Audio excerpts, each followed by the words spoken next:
This is going to be the tutorial that's going to show you how to make this simple pullover sweater. And this is using the grid stitch. This is a unisex sweater, can be made for a boy or girl, but I made this one for my son because I've made a ton of things for my daughter, as you can tell if you've watched my channel for a while. So I promised him this time he gets to be the model. So this is the sweater just completed. And I did the tutorial as I made this, so I hope it's easy to follow.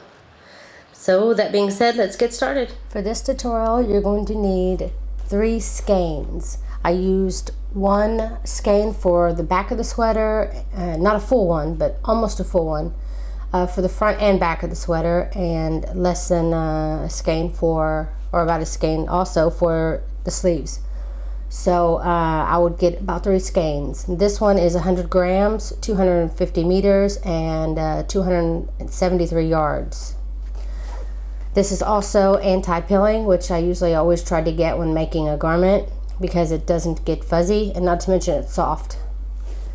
And also you'll need 2 different size hooks, 5 millimeter, which is a size H in the US, and a 6 millimeter, which is a size J. So grab those items and let's get started. Now to begin this stitch, it's in multiples of 2. So chain the amount of number that you want for your project and make sure that it's an even number. So I have a chain of 20. So you get it in multiples of 2, and then you go ahead and chain 1, and then begin in that first stitch. I like to do a single crochet in the first row. So do a single crochet in each stitch down your chain, and I'll see you back here in a moment. Okay, to do the sweater, it's going to be in child size, but you can adjust it. I just always make stuff for my daughter, and I told my son I was going to make him something, so I decided to make him a sweater. Because in an earlier Facebook poll, I asked you guys what you wanted to see, and beginner sweater was overwhelmingly number 1. So this is for you guys. So this is just going to be a simple beginner pullover sweater, and it's going to be for a 4-year-old. And you want to start your beginning chain using your 5 millimeter hook. So get your 5 millimeter hook, and you want to chain 42. I have a chain of 20 here just because I'm going to just basically show you what the stitch is like. I already have my back made, and I'll show you here. I'm having to film this tutorial as I make it. It's just one of those that I have to do that way because I have to show you each section how it's put together. Now the back is just one big square. And again, you can see how this is smaller here on this side just because this chain is made with the 5 millimeter hook. Then we'll be switching to our 6 millimeter hook after we create our chain. So let's go ahead and get started. Chain your 42 with your 5 millimeter hook, and then add +1. Or I'm adding +1. You just stick with the 42. And then switch your hook to your J hook or 6 millimeter hook. And then you want to go in the second chain from the hook and do a single crochet. And you want to do a single crochet using this top loop only, leaving the other 2 at the bottom. Go all the way down your chain, and at the end of this row, you started with 42, so at the end of this row you'll have 41 stitches. When you get done with your single crochets, you want to chain 1 and turn. Now in your very first stitch, you want to do a half double crochet. So yarn over, go into that first stitch, pull up a loop, yarn over, pull through all 3 loops. Then you'll skip the next stitch, and then in the following stitch you will put a single crochet and a double crochet in that same stitch. So single crochet and then a double crochet. Then you'll skip the next stitch, and then the next one you'll do the same thing. Single crochet and then a double crochet in the same stitch. And that's the pattern you'll repeat to the end. Skip one stitch, and then the next stitch put a single crochet and a double crochet worked into the same stitch. So continue that down your row, and when you reach the end of your row, I will show you what to do. Okay, I've reached my very last stitch, and in this very last stitch, just put a half double crochet.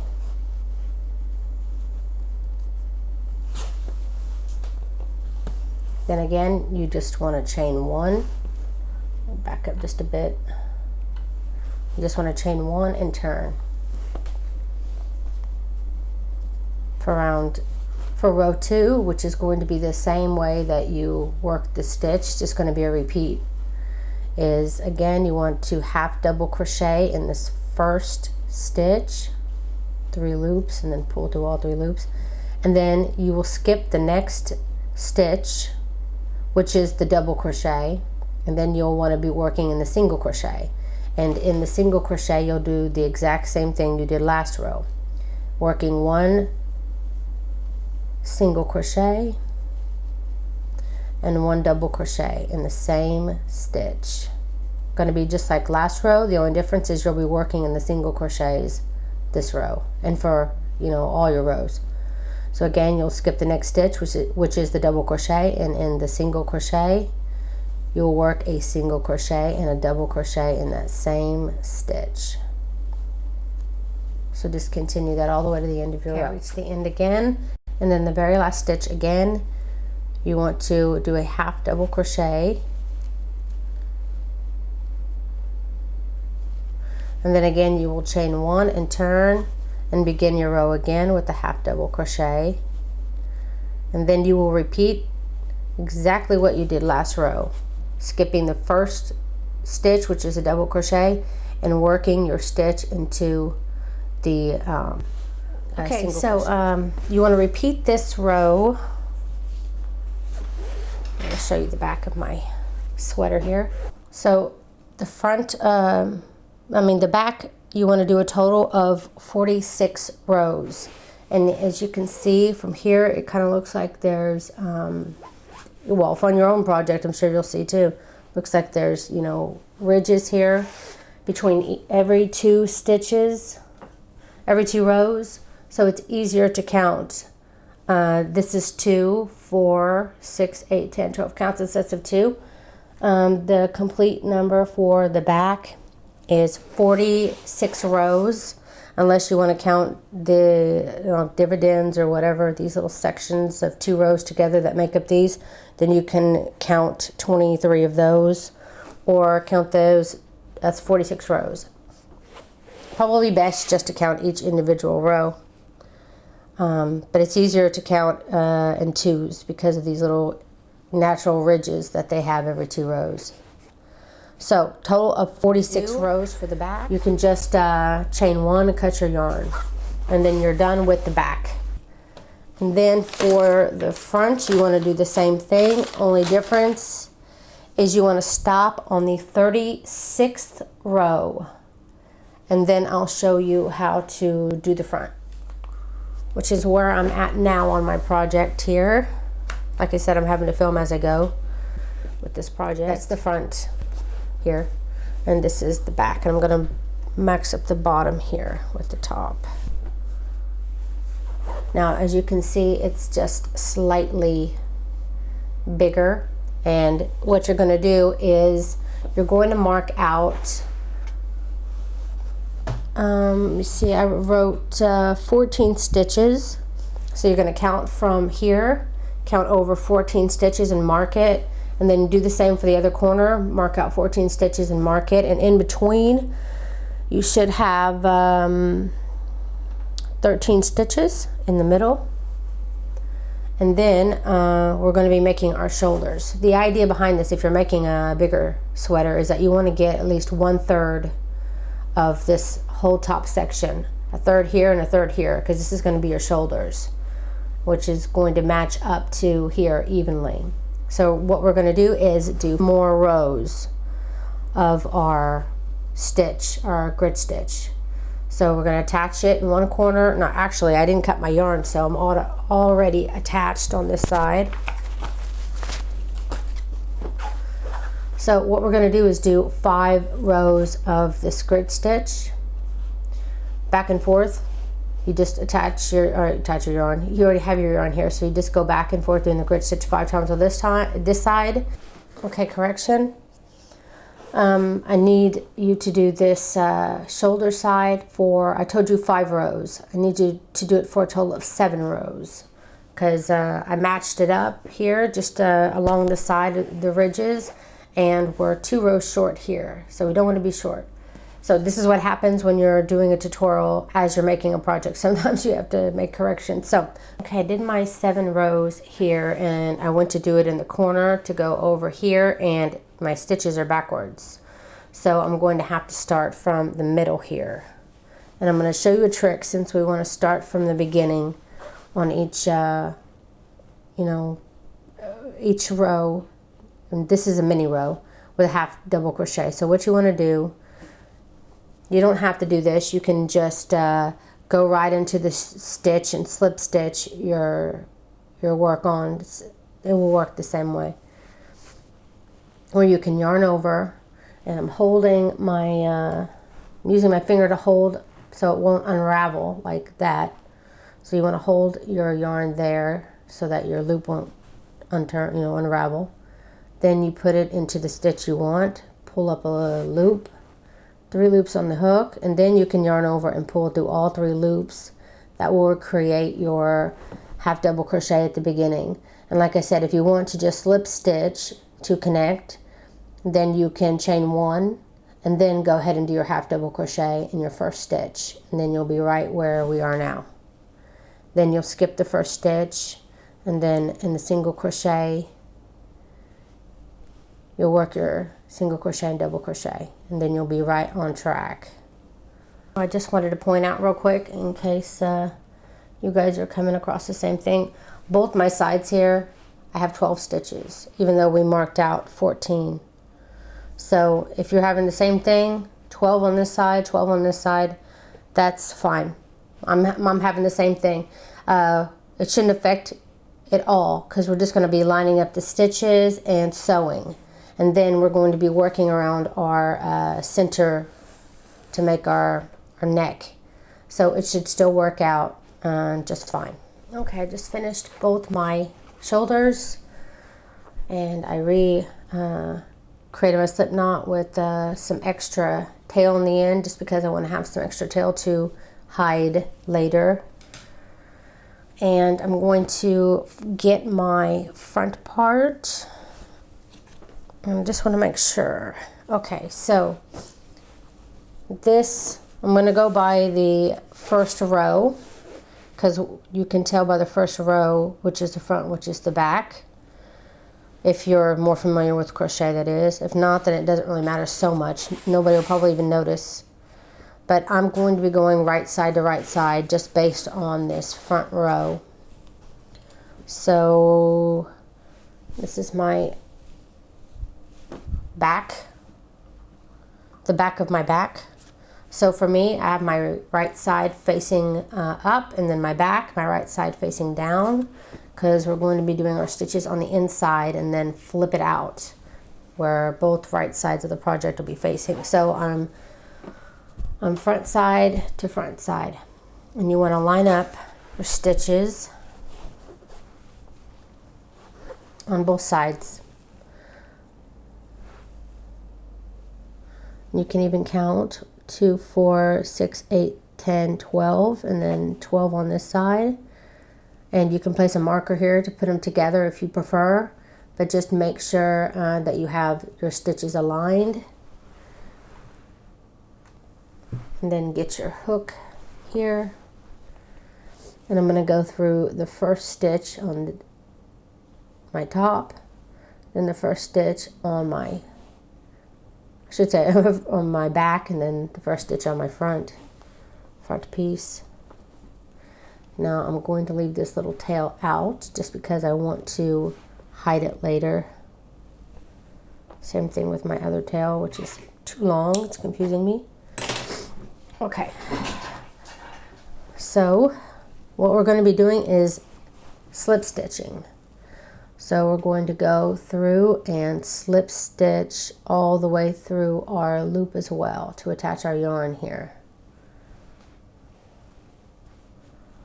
And that will be stitch 1, then go underneath both loops of the next stitch, pull up a loop, and then pull through our main loop. That's 2. We're looking to do 12 stitches. So this will be 3. I'm trying not to do it too tight where it makes it pull. I'm trying to do kind of a loose, a snug, but not, you know, not loose, not tight. So that was 4. This is going to be 5, 6, 7, 8, 9, 10, 11, 12. Then I'm going to chain 1 and cut my yarn. And I'm cutting it again long enough to where I can work it in with a tapestry needle later. And I'm going to do the same thing on the other side. But I'm going to turn it over because I feel much more comfortable starting in the corner to corner here, just to make sure I'm starting on the right stitch. Again, I'm going to create my slip knot down a ways so I have a tail to work in later. And then again, I'm going to find that corner stitch on this piece and then my other piece.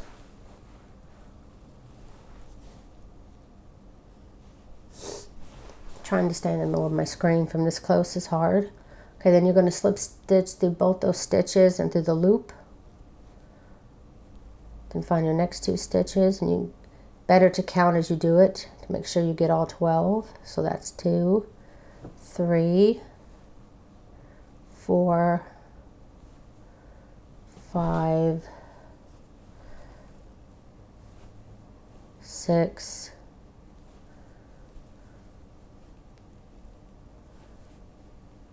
7, 8, 9, 10,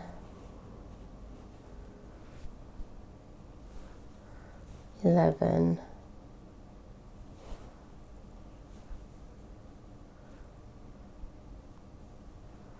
12. Chain 1, and there you go. You can take out your markers.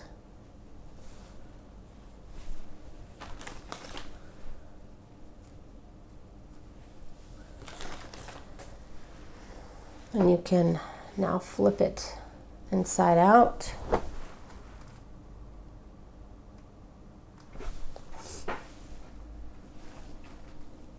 And even it up on the sewing seams here and on the bottom.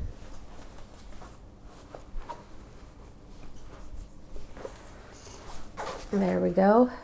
Should look something like that. Now we're ready to start our sleeves. Okay, so now I'm going to show you how to make the sleeves. We're going to start here on the part around the cuff, and then we're going to work it all the way to the arm. And as you can see how it gets a little bigger because we're going to do twice. We're going to do some rows, and then we're going to do an increase, and then we're going to do a few more rows and do one more increase, and then the rest is just going to be regular rows. So it's fairly simple. So the first little bit here on the end is just chain, just like you did before, using your 5mm hook. leaving some tail that you can work with. Just a second, let me adjust my camera here. It's a little, oh, there we go, a little close. Okay, that should be good. Okay, so you want to chain 31. 1, 2, 3, 4, 5, 6, 7, 8, 9, 10, 11, 12, 13, 14, 15, 16, 17, 18, 19, 20. I'm going to do 21 just because this is a swatch. Go ahead, you chain 31. Once you have your 31, remove your 5mm hook and insert your 6mm hook or size J hook. And now you want to start to single crochet in each stitch. Always works better this stitch if you have a row of single crochets. So go ahead and single crochet down your chain of 31, and I'll see you when you reach the end. Okay, when you get to the end of the row, it's the same stitch as before. You'll chain 1, you'll turn, half double crochet in that first stitch, skip the next stitch, then the following stitch you'll put a single crochet and double crochet worked in the same stitch. It's exactly like you did the front and the back of the sweater. And when you get to the end, you won't have a stitch to skip. You'll just work your single crochet, double crochet here, and then in the last stitch you'll put your half double crochet. Then chain 1, turn, and do the grid stitch again. You'll do 5 rows of grid stitch, and on your 6th row I'll show you what you need to do to increase. Okay, for the purposes of this tutorial, I'm going to go ahead and show you now. So just pretend I've done my 5 rows of my grid stitch. Now what I'm going to do is in this first stitch, this should be your row 6 right now that you're working on. This first stitch, you put a half double crochet like you usually do, but then I want you to go ahead and put another half double crochet in that same stitch. And that's it. Then you work the rest of the row as normal. And you put 1 half double crochet only in the end. So the rest of it is just worked as normal. The only difference on this row is that you added an extra half double crochet at the beginning. But the rest of the row is worked exactly the same. So when you get to the end, I'll show you what to do next. My row, did my 1 double crochet here on the end, chain 1, turn, and then again you want to start this row normally, 1 half double crochet in the end. So the change won't happen until the very end of the row where we have our 2 half double crochets here. So go ahead and work the row as normal. When you get to the end here, I'll show you what you need to do. Okay, I've come up to my end and I've done my my grit stitch here, and now the last 2 stitches are my half double crochet, half double crochet. So what I'm going to do is this the first half double crochet, I'm going to work like a normal grit stitch in it. So I'm going to put a single crochet and a double crochet worked into that half double crochet, and then the final half double crochet of the round, I'm just going to put a half double crochet, and that's what's going to end your 7th row actually. So you did 5, then you did your increase, and then that is your, yep, that would be your 7th row. Now for row 8 through 12, so for five rounds you need to just work as normal. What I do is I get this next round started, round 8, do the half double crochet in the first stitch, and then work as normal your single crochet and double crochet worked in your single crochets. Did that for the first 2, and then what I'm going to do is I'm going to place a marker here, because this is going to remind me that this was the last place I increased. So now this row I'm starting here is going to be row 1. You want to do a total of 5 rows, and then for row, which is going to be rows 8 through 12, and then when you reach row 13, you will do exactly what you just did for row 6. At the very end of row 6, you'll end it with the 2 half double crochets, and then the next stitch, when you get to the end, you'll use one of those half double crochets to work a normal grit stitch in, and then the other half double crochet you'll just treat as a normal half double crochet of the round. And marking it will help you in case you have to set down your project, because these can sometimes be hard to count, so you know where you started. And let me move this out of the way real quick. And that's what I did here. And as you can see, I did 5 rounds, and then again I increased here. And then after that, you don't really have to mark here, because after that, after you've done that row, it's just all regular from then on out. From the end here where you began all the way to the last row worked is a total of 38 rows. So from the beginning all the way to the end, 38 rows. And when you get to the end of your 38th row, just chain 1, cut your yarn long enough to be able to hide it later, and that's it. Then we'll be ready to sew this arm closed, which is what I'm going to show you now.